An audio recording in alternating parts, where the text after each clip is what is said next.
Eu sou o Sebrae e você pode me ver em cada empreendedor brasileiro, porque eu sou um, mas represento vários.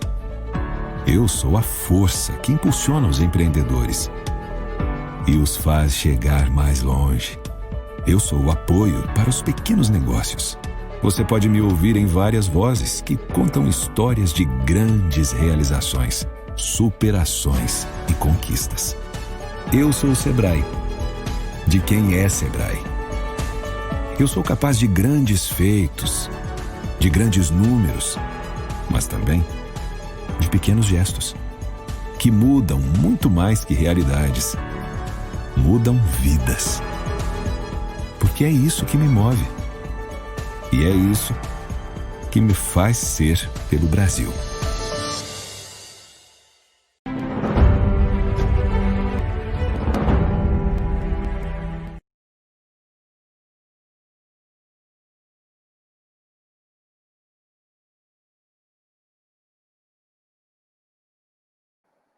Ok, então, dando prosseguimento aqui às nossas atividades, hoje vamos ter esse bate-papo com perspectivas ambientais e econômicas de empreendimentos florestais na Amazônia brasileira. Esse assunto é um assunto bem complexo, porque quando a gente fala do entendimento do que é a Amazônia brasileira, a gente pode levar a uma dimensão institucional do que é a Amazônia brasileira, a nível de Amazônia Legal, constituída a partir de um decreto-lei que foi na época de 1966, quando houve um segundo impulso no desenvolvimento da região. A gente pode ver sobre as perspectivas das dicotomias que a gente também encontra nessa região, como uma parte do Brasil, uma parte significativa. Estamos falando em torno de mais de 60% do território nacional, em que nós encontramos a questão global e a questão regional. Nós também temos as diferenças dicotômicas em relação à questão urbana e rural, bem como a questão bem em voga no momento da exuberância dessa região e da sua degradação por efeitos antrópicos. Então, quando essas abordagens elas são dadas, elas precisam ser bem contextualizadas para que a gente possa realmente ter uma ideia concreta do que é que nós estamos falando. Muitas vezes a gente vê pessoas que sequer vieram à Amazônia fazendo discurso a respeito de assuntos dominados através de outras formas de conhecimento. Mas quando a gente vivencia esse momento, quando a gente vivencia o espaço, o território ocupado da Amazônia, a gente passa a entender numa dimensão ainda maior da necessidade que temos de promover um resgate dessa região ao seu status merecedor. Nós, brasileiros, inclusive, não podemos deixar que a Amazônia se transforme em uma região degradada. Isso é fato. E, por conta desses aspectos, a gente hoje vem falar a respeito das questões de natureza ambiental e econômica em relação à Amazônia brasileira. Todos sabem que, a partir da década de 90, com a ECO 92, nós tivemos uma visão global bem particular em relação à Amazônia. Os olhos realmente voltaram-se com atenção, no sentido da gente ver que muitas ações foram desenvolvidas concretamente. Então, a Amazônia brasileira, a partir da ECO 92, também chamada Agenda do Rio, a Conferência do Rio, né? E todos os fatos decorrentes daquele momento trouxeram diferenças adicionais que antes não se via na região. Então, essa região realmente alçou um momento bem diferente daquele da construção do polo industrial de Manaus, na década anterior. Mas tudo isso, se a gente for contextualizar a nível econômico, a gente vai ver que as práticas, apesar de ter havido algum avanço na questão ambiental, as práticas econômicas continuaram muito similares à que era anteriormente. desde a época da abertura da Transamazônica, no sentido de integrar para não entregar, né, no sentido de promover a ocupação a qualquer custo da região. E hoje a gente percebe que o preço pago por essa forma de desenvolvimento trouxe bastante transtorno também. É claro que tem um legado, tem toda a história da Amazônia recente, passa por isso, né? Mas também tem um passivo muito grande, principalmente um passivo social, que traz a nossa região a uma condição econômica muito desvantajosa em relação ao resto do país.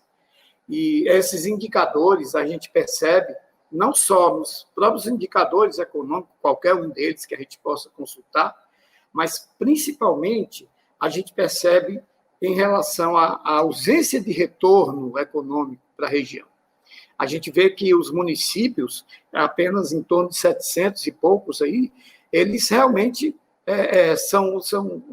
hoje em dia estão no mesmo estágio que estavam há anos atrás, no sentido do seu desenvolvimento, e também no sentido de que a população pouco auferiu desse momento, né? Desse acumulado. Então, nós não podemos entrar na retórica de que precisamos primeiro gerar uma riqueza para depois dividir essa riqueza com a população. Essa fase já passou. Hoje nós temos certeza que essa região maravilhosa, ela é rica por natureza. E essa natureza é que nós devemos, no momento, estar valorizando para trazer esse desenvolvimento com olhares bem diferenciados. Por isso, nós vamos abordar também essa questão dos empreendimentos florestais, entendendo a Amazônia como uma região florestal, mas não totalmente florestal. A Amazônia possui em torno de 20% de cerrado dentro dela. Então, ela é um bioma que contempla diversas faces, diversas feições vegetacionais. E essas feições vegetacionais, elas trazem aspectos diferenciados, principalmente com relação a essa questão de plantios florestais. A exemplo disso, a gente pode ver o projeto Jari, comparando novamente com a década de 70. O projeto Jari, que foi feito para a produção de celulose no Amapá, e que não chegou a ter êxito, né, tendo sido abandonado praticamente no meio do caminho, e teve todas as questões envolvidas, que não foi falta de dinheiro para esse investimento, e a gente vê que a questão do planejamento realmente ficou a desejar. Talvez tenha tido muito com o que era o cenário da época. Hoje, a gente tem no Amapá, e também aqui em Roraima, e em outros estados, a gente tem uma expressão da atividade florestal. Atividade florestal enquanto aquela de empreendimento mesmo, né? Hoje, você tem em Roraima, por exemplo, Roraima é o estado, talvez, da federação mais parecido com São Paulo, no sentido da sua área territorial. Sendo que, em Roraima, nós temos um terço, praticamente, de savanas, de cerrados, né? E, nesse cerrado, nós tivemos aí, no início dos anos 2000, a implementação do primeiro plantio florestal, que se converteu na maior atividade rural do estado de Roraima, que é o plantio de acácia-manjo, que hoje está tendo uma utilidade espetacular, subsidiando uma termoelétrica que vem trazer abastecimento de energia elétrica para o estado de Roraima, que dependia exclusivamente da Venezuela. E com a crise instaurada na Venezuela, nós passamos a ter esse fornecimento comprometido. E sem o fornecimento de energia seguro, o estado não se desenvolve. Então, nós temos hoje no estado de Roraima, além da biomassa da acácia, a biomassa também do dendê, que também vai gerar energia. Então, quando a gente passa para o campo florestal, no sentido da produção, a gente enxerga essa diversidade, essa facilidade que a Amazônia tem de apresentar cenários diferentes para investimentos diferentes. E esses cenários eles são capazes de alavancar esse desenvolvimento tão esperado para a região. Principalmente partindo daquela premissa citada anteriormente, que a Amazônia é florestal. A Amazônia, ela traz na sua origem essa vocação para a produção florestal. E quando eu me refiro à produção florestal, eu me refiro tanto às florestas nativas quanto às florestas plantadas.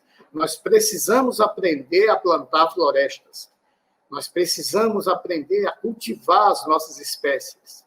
Algumas espécies já estão adequadamente testadas na Amazônia brasileira, com êxito e com boas produtividades. Porém, nós ainda somos estamos muito atrasados com relação ao conhecimento das espécies locais, que também têm um comércio bem garantido, né? Poucas espécies locais, nós dominamos assim o processo de produção por inteiro, ou, melhor dizendo, alça dentro de uma estrutura silvicultural capaz de levar a cabo uma produção sistematizada. Então, essas considerações iniciais, elas servem para orientar aqui a nossa conversa no sentido de que horizonte nós podemos imaginar para a nossa Amazônia brasileira. Dentro desse contexto, nós temos presentes também na nossa conversa o Eugênio, do IFAM, e o nosso amigo Marcelo Guimarães, que trabalha aqui na região norte com empreendimentos florestais. Então, eu agora passo a palavra para os nossos palestrantes, para que eles também façam as suas colocações nesse momento. Boa tarde, professor Beethoven. É uma grande satisfação de estar aqui com vocês, contribuir com esse debate, parabenizar o SEBRAE pela organização do AgroLab. Eu acho que é super importante, um momento oportuno para se discutir a Amazônia, as oportunidades de desenvolvimento, né, para a região, de oportunidades de se discutir estratégias, né, para essa nossa, como você bem falou, essa nossa rica região. É uma grande satisfação, mais uma vez, queria cumprimentar o Marcelo Guimarães, aí, um empresário que tem desenvolvido várias iniciativas importantes nesse sentido de buscar uma alternativa econômica que valoriza a floresta, que valoriza a biodiversidade, enfim. Então, eu queria primeiramente fazer essa abordagem aqui. Boa tarde a todos, boa tarde, meu amigo, professor, meu mestre, professor Beethoven, o meu amigo Eugênio, uma referência para nós, quando o assunto é a proteção da floresta, né, o reflorestamento, e eu e a nossa empresa, né, o nosso grupo empresarial está fazendo um investimento tanto no setor de florestamento quanto com reflorestamento. Começamos no estado de Roraima e transformamos o reflorestamento num bom negócio para o investidor, para o dono da terra, quer dizer, quem tem o passivo ambiental, e, obviamente, também para a nossa empresa, né, para o nosso grupo empresarial. Então, o foco da nossa atuação hoje, né, muito forte, é a questão do reflorestamento, né, com proteção de espécies nativas que têm a sua existência ameaçada, né?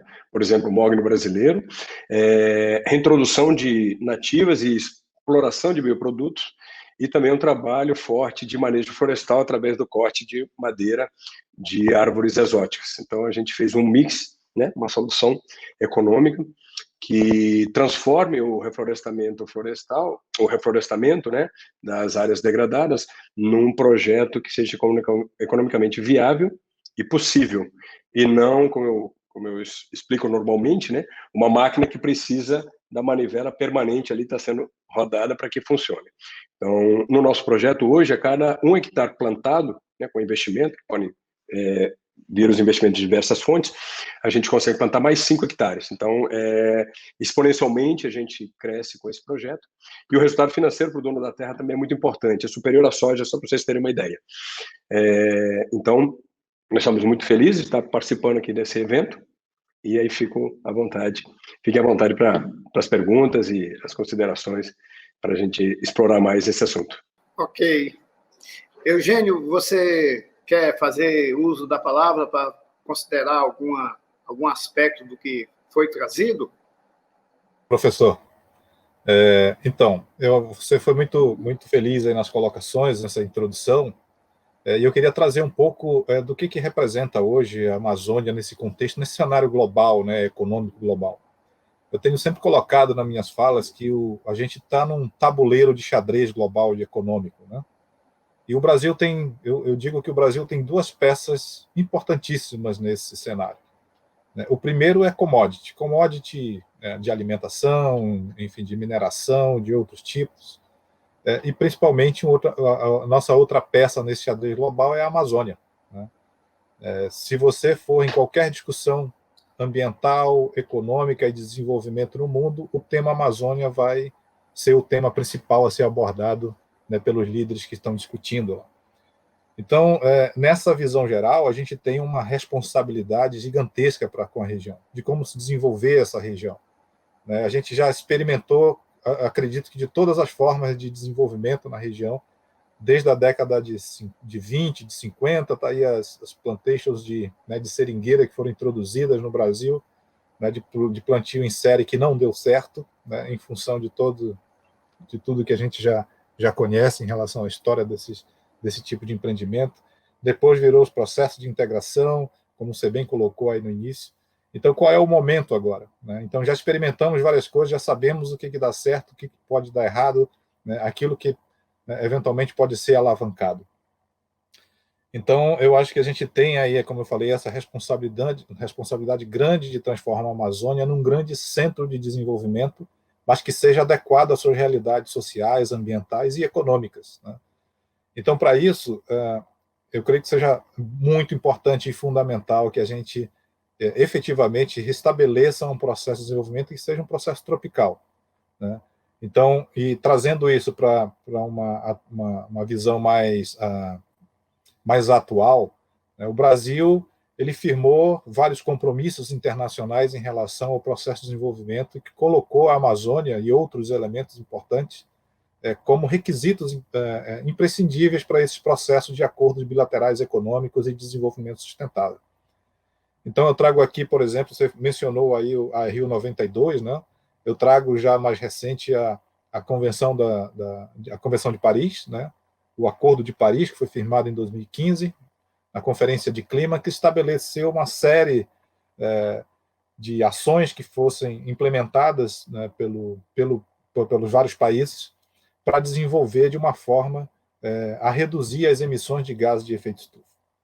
Então, o Brasil, nesse sentido, ele se fez um compromisso forte, que eu vou trazer aqui um pouco nesse cenário, que é de 12 milhões de hectares para ser restaurado, né, no Brasil, no caso.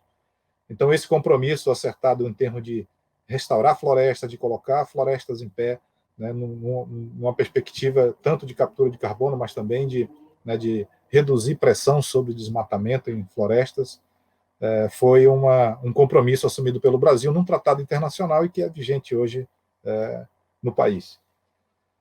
Afora isso, a gente tem aí também, além desses acordos, outras reduções em relação à energia, em relação à produção agrícola com mais sustentabilidade. Então, tem uma série de compromissos.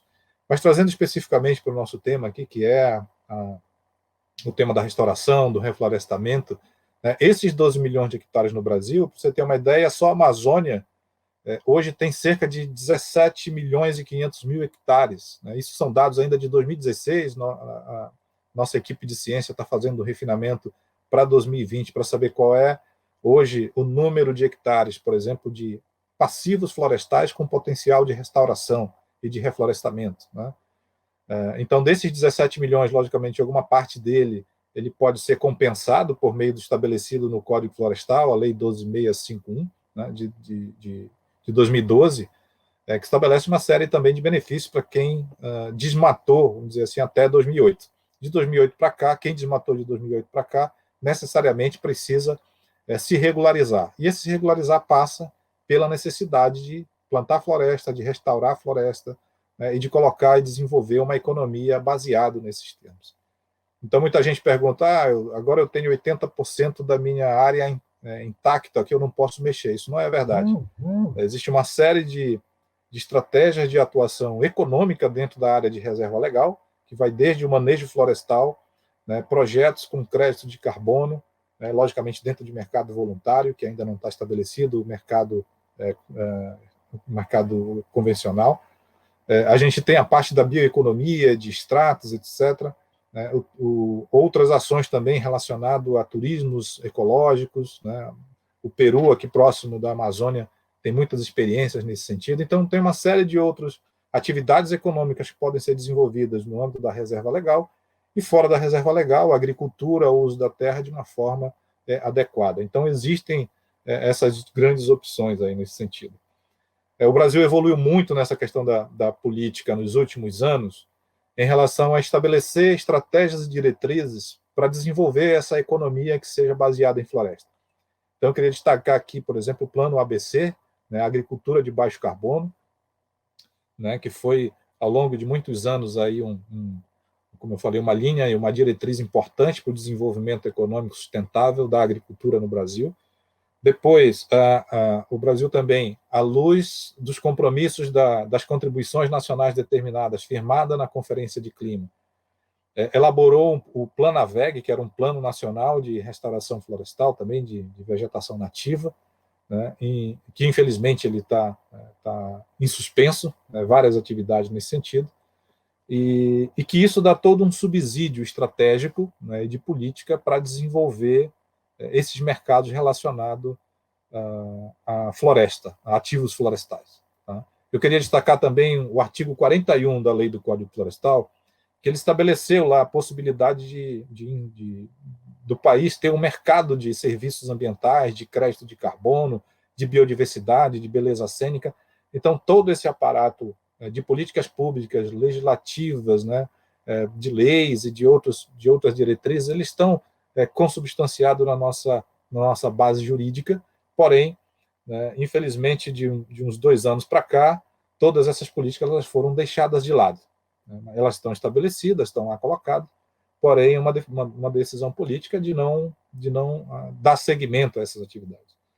Eu acho que a Amazônia tem uma grande possibilidade, tanto em termos de governança, por meio do consórcio dos estados amazônicos, né, da atuação da sociedade civil e, principalmente, da iniciativa privada, né, com vários movimentos e segmentos agora tendo um olhar bem direcionado para essa estratégia de desenvolver a Amazônia, respeitando o que tem de novidade de modelo econômico internacional, que é reduzir desmatamento, que é reduzir emissões de gases de efeito estufa, né, que é preparar as pessoas para que as pessoas tenham mais acesso e possibilidade de se inserir nesse novo mercado relacionado a ativos ambientais. Só para finalizar, eu acho que Roraima tem uma experiência, está construindo agora uma experiência interessante, que é o Plano Agroambiental, o Sistema Jurisdicional de Rede, por exemplo, né, que traz lá o tema da bioeconomia, do reflorestamento, da reposição florestal, da recuperação de áreas degradadas, do agronegócio de baixas emissões. Então, tem um escopo aí também sendo desenvolvido no estado de Roraima que ele pode contribuir, né, e trazer aí perspectivas positivas em termos de desenvolvimento que dialoga com esse mercado internacional que é mais moderno. Tá? E aí eu queria destacar a experiência que eu tive a oportunidade de conhecer do Marcelo Guimarães, que vai falar na sequência.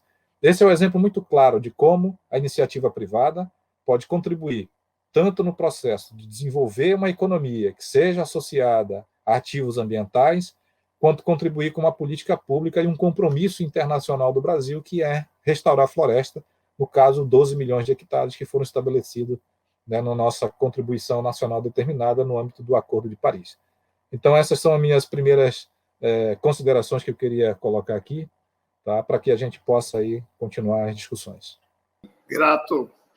Vamos, então, ouvir as considerações do nosso amigo Marcelo Guimarães, nosso empreendedor florestal da Mahogany, que vem trazendo aí essa perspectiva de implementação dessa atividade florestal de uma forma bem mais contundente na região. Marcelo, por favor.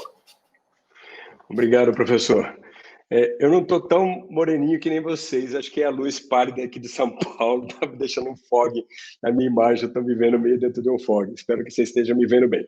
Bom, eu vou falar especificamente do negócio reflorestamento enquanto um negócio viável, né, possível e altamente rentável. Pegando uma carona, né, no que o Eugênio acabou de falar, né, sobre o Acordo de Paris, né, e logo que a gente iniciou nosso projeto de plantio de mogno africano no estado de Roraima, que, como o Eugênio acabou de dizer, né, tá de parabéns, avançando muito firmemente, né, nessa questão ambiental de reflorestamento, reposição florestal, compensação, etc. Acertaram a direção, está no caminho certo. Nós, então, percebemos que o reflorestamento, justamente por causa dos seus números, né, ele pode ser um bom negócio desde que você consiga transformar a máquina de reflorestar numa máquina de produção de floresta em escala, né? O grande problema do reflorestamento, todo mundo sabe, quando você trabalha o reflorestamento com espécies nativas, né, e com diversidade, é justamente a dificuldade de você plantar, né, produzir essa floresta, colocar essa floresta no chão e de manter essa floresta, né? E quanto mais diversidade você utilizar nesse empreendimento, melhor será o resultado final. A gente pegou esse desafio, que não é um desafio fácil, você ouve muito projeto de reflorestamento com eucalipto e pinos, e a gente decidiu fazer o que seria mais correto, mas em contrapartida também muito mais complexo. Então a gente desenvolveu uma série de ferramentas, inclusive máquinas de plantio de floresta, e hoje nós temos uma nova versão da nossa máquina que nos permite plantar múltiplas espécies em sequência, né? Uma velocidade que varia de 48 hectares dia a 96 hectares dia. Isso tem uma relação direta com o que o Brasil se comprometeu a plantar no Acordo de Paris. Então, nós fizemos alguns pequenos cálculos, estamos trabalhando nesse projeto já há alguns anos, e chegamos à seguinte conclusão. O Acordo de Paris, né, o Brasil se comprometeu a plantar até 2030, portanto, daqui a 10 anos, né, é o equivalente a 12 milhões de hectares. Eu teria sendo leviano se eu dissesse a vocês que eu sei quantos hectares já foram plantados, eu não tenho uma ideia precisa disso, mas a gente sabe que o desafio pela frente ainda é muito grande, ainda faltam milhões de hectares para a gente plantar, para pelo menos cumprir o que foi acordado no Acordo de Paris.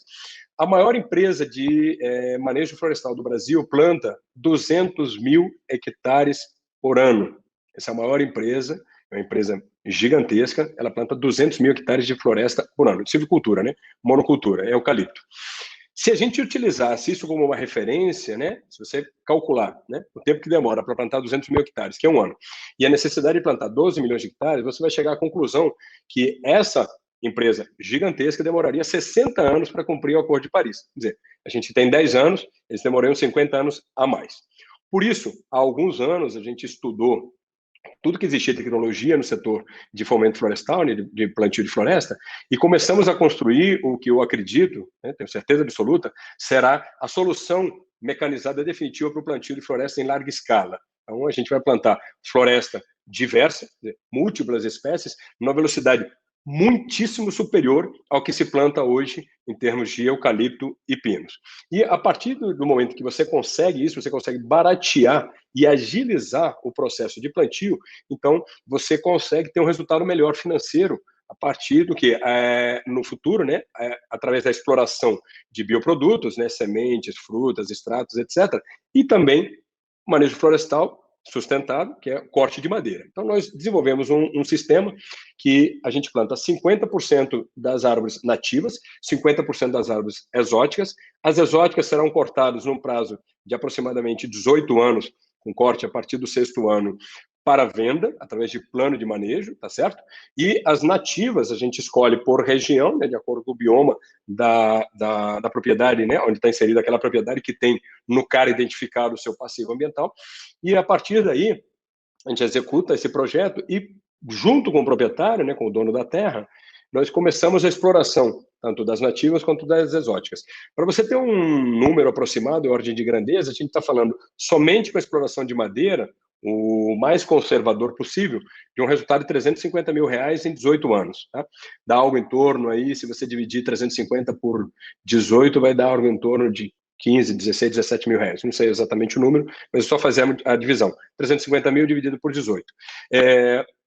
é um resultado superior somente em madeira, inclusive ao plantio de soja, que tem uma safra por ano e que tem um resultado inferior a isso. Então, a gente traz uma alternativa para o dono de terra, aquele que tem um passivo e a obrigação de fazer, né, como disse o Eugênio anteriormente, o dono do passivo ambiental, o dono da terra, provavelmente ele vai ter uma multa, ele pode responder por um processo civil ou criminal, e ele tem a obrigação de fazer, ele tem que reflorestar.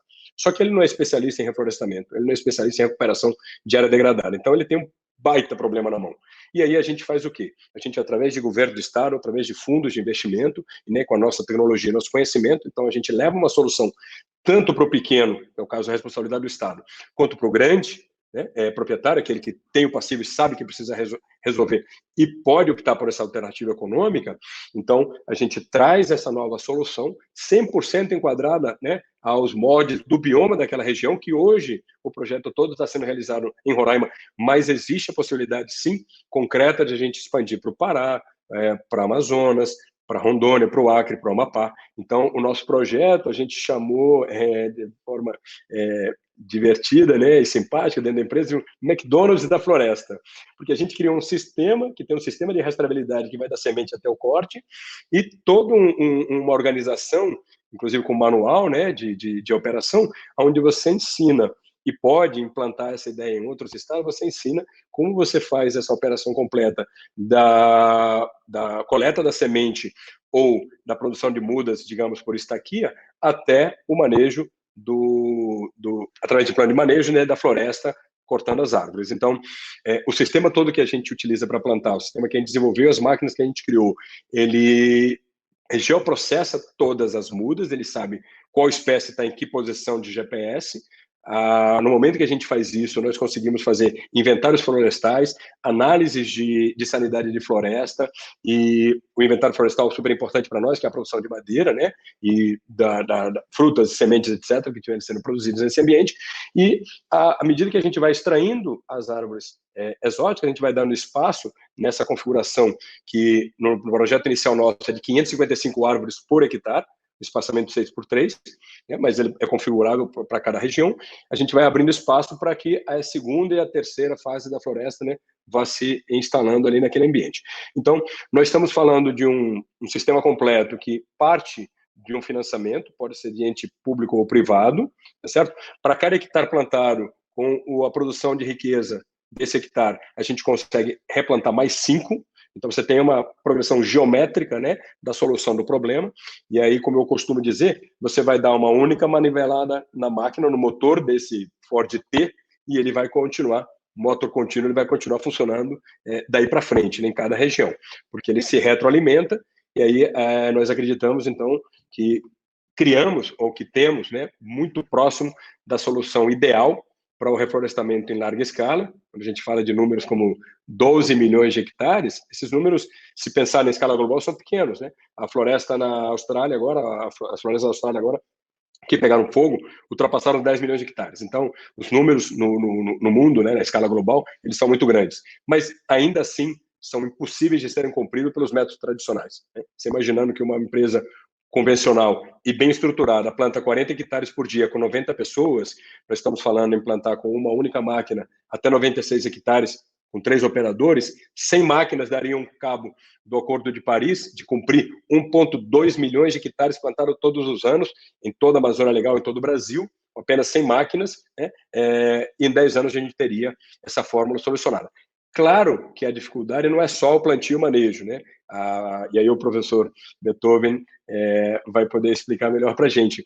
A grande dificuldade, o calcanhar de Aquiles desse projeto é a coleta das mudas corretas, né? A preservação de espécies em extinção, que é importantíssimo prever no projeto, e a produção de mudas, né? Plantar 1,2 milhões de hectares com a tecnologia que a gente criou se tornou uma tarefa extremamente simples, mas produzir as mudas não é tão fácil. Realmente o calcanhar de Aquiles do projeto, e por isso a gente aproxima a academia do nosso projeto, da nossa empresa, em busca dessas soluções, porque qualquer um que entende minimamente desse problema sabe que o segredo é a produção da muda e não todo o resto, embora o resto também seja muito caro e muito difícil. Então, era isso que eu queria dizer em linhas gerais, e aí ficou aberto aí para a pergunta de vocês. Ok, Marcelo, ficou bem claro aí a sua abordagem, sim. eu fiquei com a dúvida na apresentação do Eugênio, como que ele vê essa situação da Amazônia em relação à questão da institucionalidade para que esses investimentos aconteçam. O que falta na institucionalidade? Por exemplo, essa questão de segurança da terra, né, da propriedade. Como é que você vê isso, Eugênio? Quais são os pontos de instabilidade para que a gente possa captar esses recursos para o desenvolvimento florestal da Amazônia? Obrigado pela pergunta, professor. Realmente esse é um dos temas importantíssimos para o processo de desenvolvimento da Amazônia, né? Um processo de ordenamento territorial, né? Hoje, como a gente fala de investimento, quando a gente fala de investimento, né, a segurança jurídica é um fator preponderante no processo de captação, né? Então, quem que vai querer fazer um investimento em um determinado território onde existe insegurança jurídica em termos fundiários, né, em conflitos socioambientais existentes, em termos de desmatamento sempre aumentando, né, ou então de uma instabilidade política, né, e econômica. Então é muito difícil você atrair algum investimento nesse sentido. Então um processo de ordenamento territorial que estabeleça as bases para o processo de desenvolvimento, né, onde considere as áreas protegidas, as terras indígenas como já estabelecidas, né, sem qualquer, vamos dizer assim, iniciativa de redução desse tipo de área, ele já é um fator importantíssimo para a região. A outra é você trazer essa segurança jurídica para os proprietários, para os donos de imóvel, né, para aquela pessoa que precisa dessa regularização, seja o pequeno, seja o médio, seja o próprio grande produtor. Mas isso não pode ser feito em detrimento também, logicamente, de outros crimes que já foram realizados. Então, não é regularizar a grilagem de terra, mas é regularizar aqueles que estão aí ao longo de 20, 30, 40, 50 anos, né, sob domínio de determinada área, e que possam fazer a utilização econômica daquela área, né, de uma forma mais regular. Então, o processo de regularização fundiária ele é importantíssimo. Não se trata, como eu falei, de regularizar a grilagem de quem cometeu o crime ou se apropriou indevidamente de imóveis rurais ou de áreas de interesse público, como florestas, etc. Então, esse processo de dar segurança jurídica ele é importantíssimo. A outra é a governança política, né? Se a gente não tem uma diretriz clara para onde a política de desenvolvimento da região está caminhando, você tem uma série de indecisões, de incertezas para aportar recursos. Então, por isso que a gente considera, né, que o Consórcio Interestadual de Desenvolvimento Sustentável da Amazônia Legal, ele é um locus de governança política, né, essencial para que traga essa segurança e esse olhar para garantir o mínimo de estabilidade política para um processo de desenvolvimento, de atratividade de investimentos para a região. Por outro lado, também, como eu falei ainda há pouco, a iniciativa privada e a sociedade civil eles precisam estar nessa concertação importante, né, para também trazer iniciativas que sejam adequadas para a região. Não é trazer qualquer tipo de investimento, mas é aquele que vai se adequar, né, a essas questões da realidade das territorialidades amazônicas.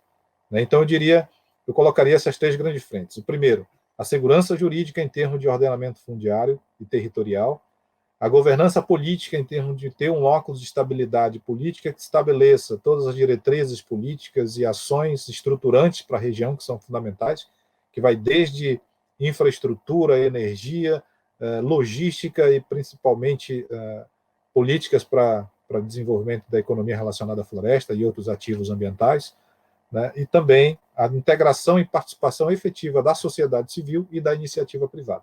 Então, essa é a grande, que a gente diria que seria a grande concertação que a Amazônia precisa para se transformar numa região com segurança para atratividade e um diferencial competitivo também em termos de desenvolvimento econômico. Ok, boas considerações. Eu também quero trazer um questionamento para o Marcelo, juntando o que falou o Eugênio anteriormente, de todos os protocolos que foram estabelecidos ao longo das convenções da biodiversidade. Nós também temos a questão do carbono, do sequestro do carbono, Marcelo, que tem aparecido nesses períodos aí recentes com as convenções. Como que você se posiciona em relação a questão do carbono na implantação dessas florestas e nos reflorestamentos. Como você vê isso, Marcelo? Então, professor, na verdade, esse é um dos itens da nossa planilha, né? Quando a gente elaborou a planilha de despesas e receitas de todo o nosso negócio, que é o nosso business plan, uma das planilhas, né, mais importantes do projeto é justamente o sequestro de carbono e a venda, né, do carbon footprint, né? Isso é uma das receitas do projeto. Sempre que eu falo desse projeto, e inclusive conversando com o senhor também, eu acabo saltando essa etapa porque a compra, né, do crédito carbono, digamos assim, e o carbon footprint, ela é uma compra um mercado que regula e que obriga a compra desses produtos. Ele é previsto, a gente sabe que no momento que a são dos 20 anos da floresta, ela utiliza muito mais carbono, sequestra muito carbono na atmosfera do que depois, quando a floresta já está formada, porque o carbono é utilizado na produção de madeira. Então, é um dos pilares do nosso projeto. A gente sabe que, em grande parte, proteção de fauna, flora da cidade, mas também é importantíssima a questão do sequestro de carbono, que faz parte da redução do efeito estufa e etc. Então, plantar floresta, e eu costumo dizer isso, seja ou plantar árvores, né, é uma atividade, é uma necessidade de nós, de todos nós. Então, mesmo que você plante apenas uma árvore e vai sequestrar, sei lá, 0,1 tonelada de carbono em 20 anos, é tão importante plantar árvores, né, em larga escala, como é o nosso caso, como plantar em pequenas escalas, pequenos produtores, grande parte em função do sequestro de carbono, né?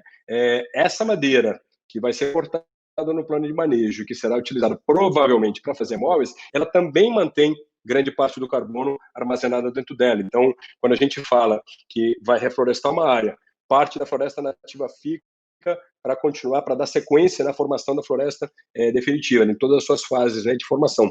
E parte dessa madeira sai, né, você pode pensar, poxa, mas espera aí, você cortou a árvore, esse carbono vai voltar para a natureza? Não. No momento que você corta uma árvore e produz móveis a partir dessa árvore, esse carbono, em grande parte, ele está retido dentro dessa madeira. Então, não é uma coisa tão ruim, né, dizer que o processo de reflorestamento vai ter manejo florestal dentro dele, tá bom? Porque esse carbono não vai voltar para a natureza.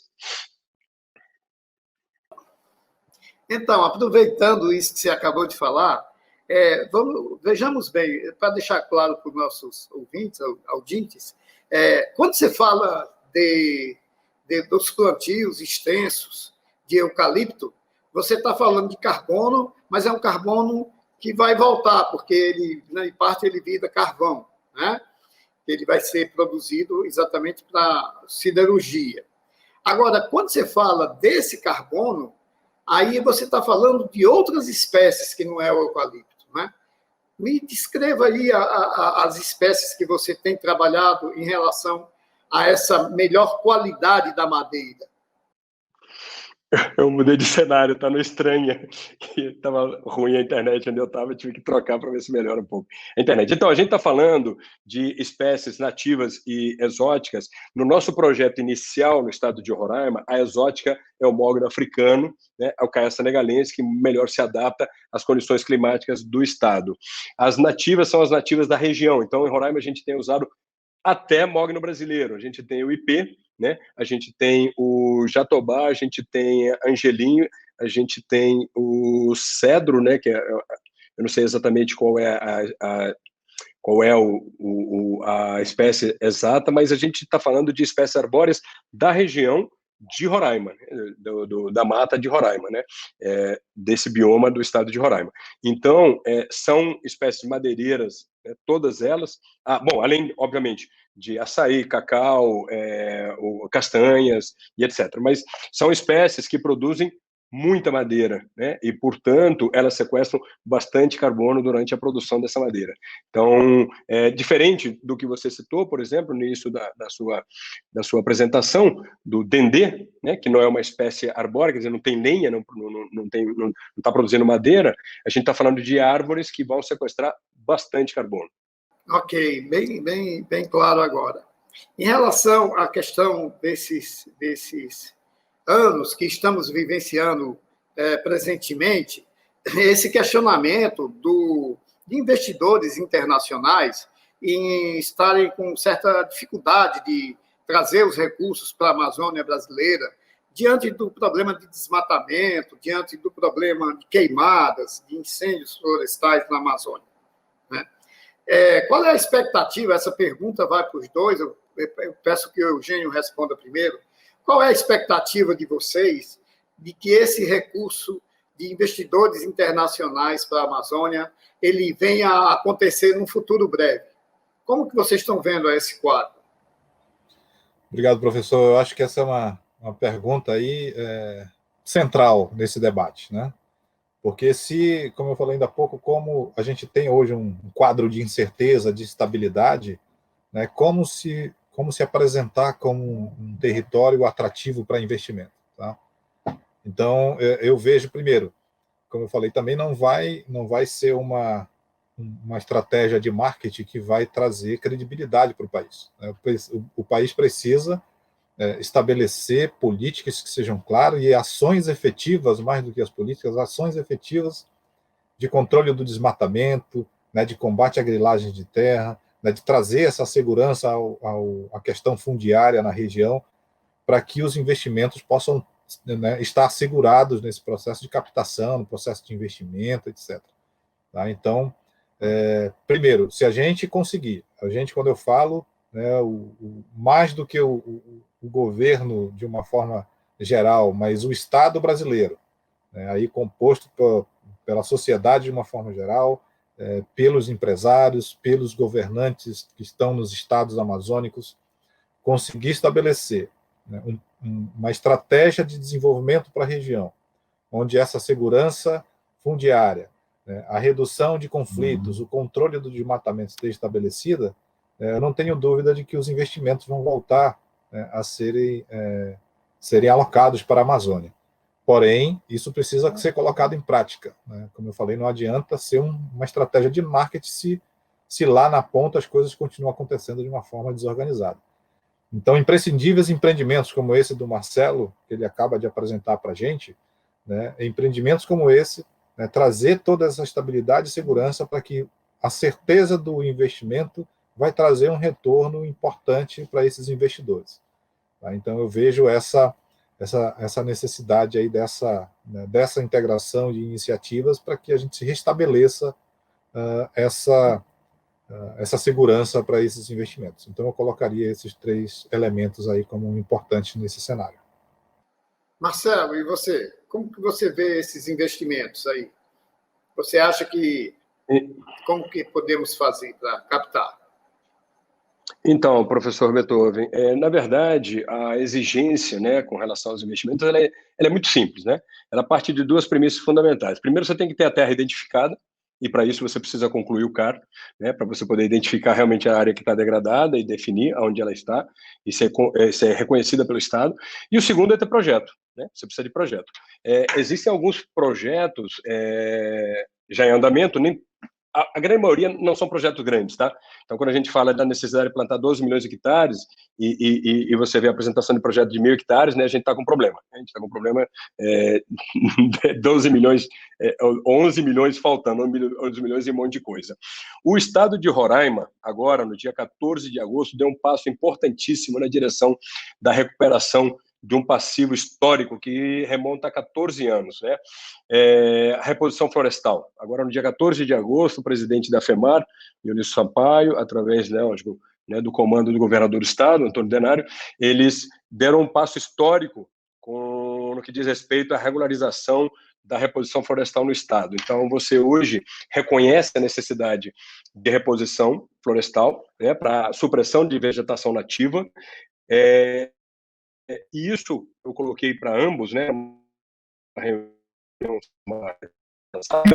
disse para o seguinte, eles já deram conhecer, né, a necessidade de fazer a reposição ou a compensação florestal. O próximo passo, que é igualmente importante, é identificar através do CAR, a FEMAR no estado de Roraima já está fazendo isso, está finalizando agora o CAR de 14 mil famílias, pequenos proprietários, numa área que vai ultrapassar facilmente 300 mil hectares de área degradada, e projetos para essa área nós temos, e o financiador, o banco ou fundo de investimento, ele aguarda simplesmente que você faça isso, que você reconheça que existe um passivo, que você tenha uma política clara de respeito, né, como se diz, a vegetação nativa, que é o que está acontecendo agora no estado de Roraima, e aí a gente consegue começar a atacar o problema desse passivo com reflorestamento, né, e um reflorestamento que se transforma num bom negócio, e podemos propor um estado verde, um estado livre de emissões de carbono, que naturalmente vão trazer outros investidores. Então, eu percebi,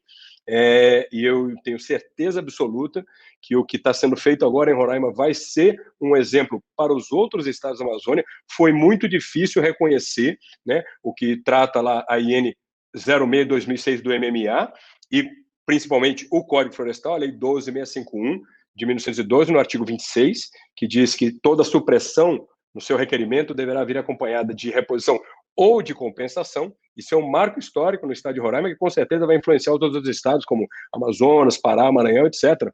E eu fiquei muito contente, como fomentador de floresta, né, como fomentador florestal, porque eu tenho certeza absoluta que com o projeto e a terra identificada e a demonstração política do interesse de resolver esse problema, que é importantíssimo, claro, os investimentos virão. Existe muito dinheiro para reflorestamento no mundo. O que não existe são áreas efetivamente identificadas e projetos que possam levar a essa escala. Quer dizer, não existe, leviano da minha parte, não é que não existem, existem, claro, mas é que o problema é tão grande que a gente precisa ser mais ousado e a gente precisa dar passos maiores. E eu estou muito contente com o que aconteceu agora no estado de Roraima e muito satisfeito e confiando muito de que isso vai avançar e a gente vai ter bons resultados no futuro próximo, transformando a realidade do nosso estado. Então, e para a gente que acompanha esse movimento da produção florestal, é bem importante a gente ver uma pessoa que tem projeção internacional na área de computação, na área de software, vir para a área florestal e abraçar a área florestal assim de uma maneira tão intensa, né, e tem alavancado tanto o desenvolvimento na região quanto tem sido esse trabalho do Marcelo. Realmente, Marcelo, de investidores assim que nós precisamos para poder fazer essa mudança de rumo que a nossa Amazônia tanto precisa. Devolver a floresta e operacionalizar projetos de alçada tão importante que atende não só ao industrial, no sentido da usinagem dessa madeira, como também ao pequeno produtor que está situado lá na sua colocação, está situado lá no seu assentamento e que produz também, contribuindo assim para a riqueza dessa nossa região, né? Nós já estamos nos aproximando aqui do término da nossa conversa. Eu quero pedir para cada um dos senhores fazer suas considerações finais, começando pelo Eugênio, por favor. Obrigado, professor. Eu só queria fazer um adicional. Tem várias iniciativas internacionais de investidores, né? Você vê a Ação Climática Mais 100, por exemplo, que é um grupo de investidores de mais de 133 trilhões de dólares que tem em sua carteira, focando o seu processo de desenvolvimento, seu processo de investimento, né, suas carteiras de projetos para projetos sustentáveis.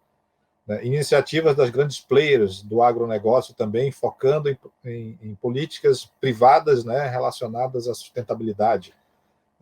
Mais recentemente, BlackRock também, que é um grupo de investidores, focando o seu desenvolvimento nessa ação mais focada ao desenvolvimento sustentável também no mundo.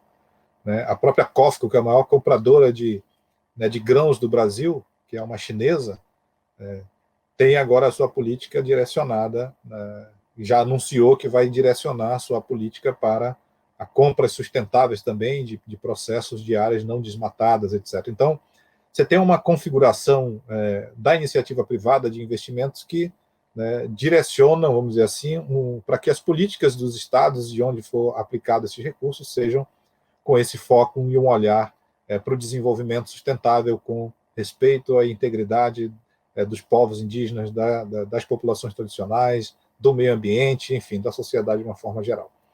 E eu queria muito agradecer mais uma vez aqui ao convite do SEBRAE, parabenizar a iniciativa, como eu falei, isso é fundamental, esse debate, para a gente pensar a Amazônia de uma forma integrada e onde os amazônidas possam trazer suas contribuições, e suas reflexões para a gente construir aí um um desenvolvimento que seja tropical, e de acordo com as características e as territorialidades amazônicas. Então, parabéns pelo evento.